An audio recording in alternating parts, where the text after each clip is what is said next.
Ladies and gentlemen, my name is Coffee Break, and welcome back to the CoffeeCast ProCast Edition.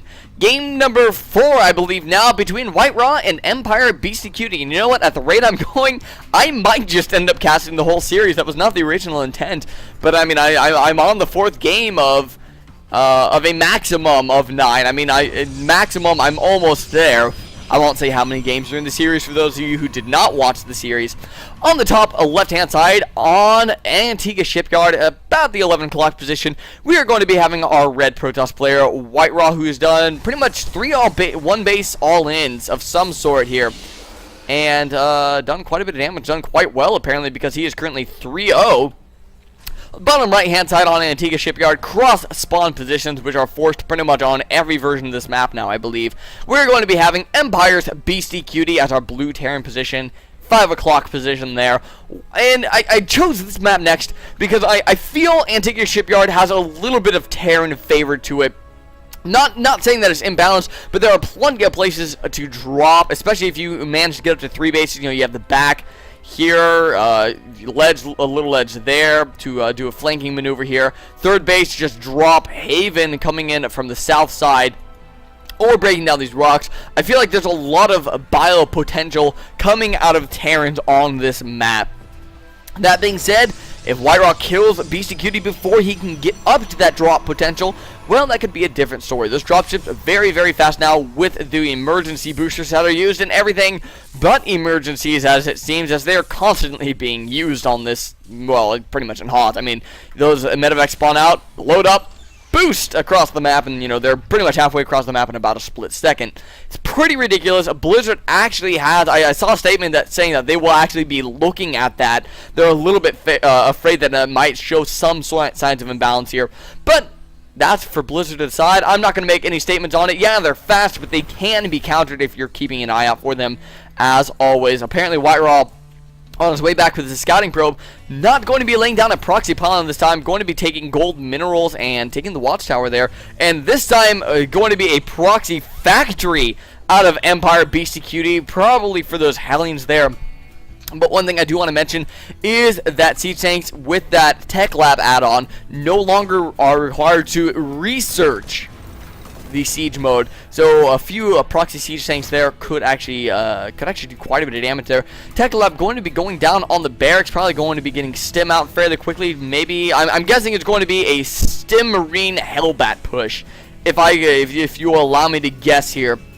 Factory actually getting delayed now, actually being scouted out by WhiteRa, going to be almost killing off the SCV that was making that. That would have actually been very devastating, as this is the only SCV over here, and that would have really halted this attack. Oh, that stalker coming over, going to...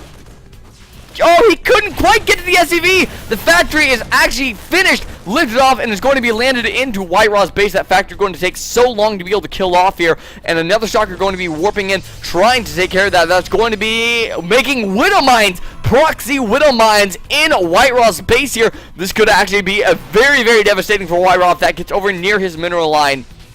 Going to need to do some sort of miraculous probe split if you could actually take out that Widow Mine before it's able to burrow over there. That could be a big deal as well. Pretty much that Widow Mine's going to have to spawn out and immediately start dropping down. Oh, something overcharged. Where's the mothership core? There's the mothership core spawning out of that Nexus. Going to be adding a little bit of early game defense here, and the Widow Mine going to now be defending this factory. So there's really nothing he can do unless he wants to take free hits. There we go, free hit number 1 coming out. Stalker's going to be running over, trying to take this out. Mothership core actually needs to come back and help defend against this, and I don't know if these Stalkers are going to be able to finish off the factory before it is able to, before it gets the next Widow Mine out there, and it's going to be kind of a close call. That Oracle is coming on the field. It's going to be able to use whatever detection ability it has. I can't remember exactly what it's called, but pretty much it can turn itself into a detector and make it so that these Widow Mines can be taken out safely and from a distance here. Actually, I think it's an interesting decision. Oh, Widow Mine actually got into the base over there. I'm not exactly sure where that one came from. There's the detector ability. Going to be able to scout out the factory. Factory goes down here, and he knows there's a Widow Mine somewhere around here. Come on, WhiteRa. Come on, you know it's there. There we go. going to be able to take out that Widow Mine without too much hassle there. Mothership Core did run in for a little bit of harassment there, but just not going to be able to do the damage it needs to. 170 energy, 107 energy, I should say, left on that Mothership Core. Going to mean that I can use any of its ability now, including that Mass Recall and the Time Warp. Time Warp not really going to be able to be all that useful without any reinforcements over here to help out the Mothership Core, which only does 8 damage a pop. Really not that powerful unit, and the Mothership Core actually going to be taken out. And maybe not the most efficient scout considering it's so slow. I think that one could have been controlled maybe a little bit better by WhiteRa. Oracle now out across the map, going to be running Stalkers out across the map as well. But WhiteRa doing something different this game. He's making an expansion. BeastyQT trying to do a one-based strategy of some sort here.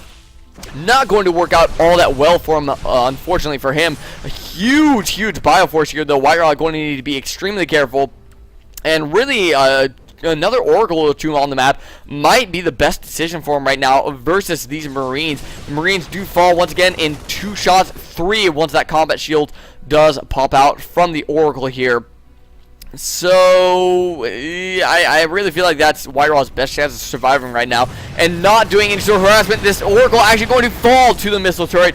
Emergency thrusters being used on these medevacs to heal the mineral line. Now these medevacs are going to be running out across the map. WhiteRa in quite a bit of trouble here, trying desperately to get this the robotics bay on the field so we can get Colossus out on the map, but it's not going to be here in time. The photon overcharge, I can only imagine, going to be used on this Nexus here, but even that, even the additional DPS of that photon overcharge may or may not be enough here. I don't think it's going to be, though. I mean, there's just no AoE on the field. The Oracle is now dead, so there's no real good way to be able to take out these Marines. Just some Stalkers here, which are just going to be absolutely slaughtered by this Stim Bio here. Going to be running down the ramp, trying to defend this. Really, he just needs to sack this Nexus. There's no other way to do this. I'm going to be losing the sentries. Going to be throwing down the Photon Overcharge on this Nexus, which does make it a long-range just decimator there. But, oh, actually, it looks like it got nerfed quite a bit, only doing 20 damage a pop there. And there's a GG from WhiteRa. And EmpireBeastyQT finally going to be taking a game off of WhiteRa with just pretty much a good old-fashioned massive bio ball here. WhiteRa had to invest so much in trying to be able to destroy the proxy factory there that was making the Widow Mines. And in the end, that allowed BeastyQT to just get enough Stim Bio up to run out across the map and pretty much kill WhiteRa off. I think now is going to be a good time to take a break from casting. I think both players have gotten a nice representation here now that BeastyQT finally won a game. I'm going to take a break from casting. I don't know if I'll cast anymore today or if I'll do the rest of the series at some point or whatnot, but I'm glad that I finally did get the chance to sit down and bring some games to you guys. Thank you for tuning in. Leave a comment below. Check out the description. Like me on Facebook. Follow me on Twitter, which I never update. I do update the Facebook. Like me there if you want any updates about when I'm going live or when I'm doing more replays. And until next time, folks, thank you for tuning in. And this is Coffee Break, signing out.